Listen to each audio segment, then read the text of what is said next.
foot, nous allons avoir besoin de billes. Oula, c'est pas ce que je voulais dire.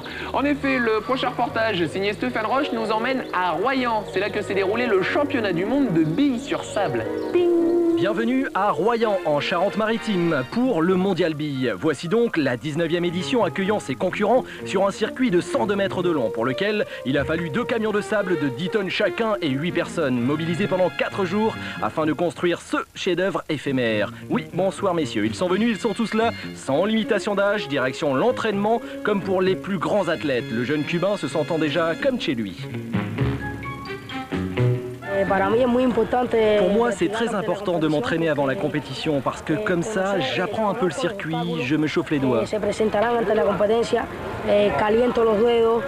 paraît très difficile, la montagne, c'est derrière là-bas, et le dôme là, qui sont durs à passer.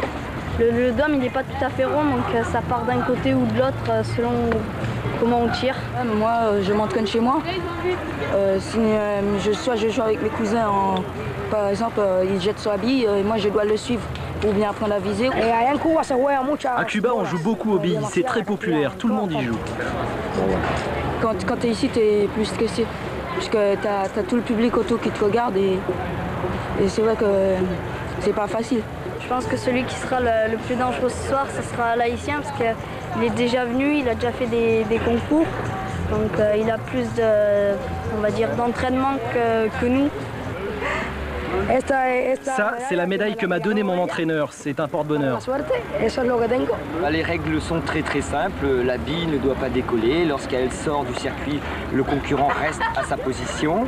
Il y a des petites flammes rouges sur le circuit qui vont éliminer à certains moments des candidats, ceux qui sont les moins rapides. Je vais donc être arbitre du Mondial Billes pour donc vérifier si la bille des concurrents décolle ou pas. Comme c'est une règle primordiale, la bille ne doit pas du tout décoller. Et si jamais le concurrent bouge sa main, car il est interdit de bouger sa main. Je donne la bille au concurrent quand c'est à lui de jouer, et après je valide le coup en pointant la bille à l'aide d'un crayon. Côté parcours, tout est prêt, mais côté public, est-ce qu'il y a du monde? Plein, ils attendent, ça fait 3 heures qu'ils attendent là.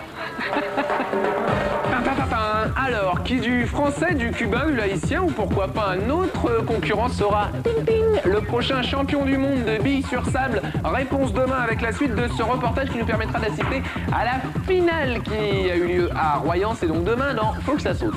Tous les jours sur le site internet de canalj.fr, vous pouvez retrouver les infos importantes de l'émission et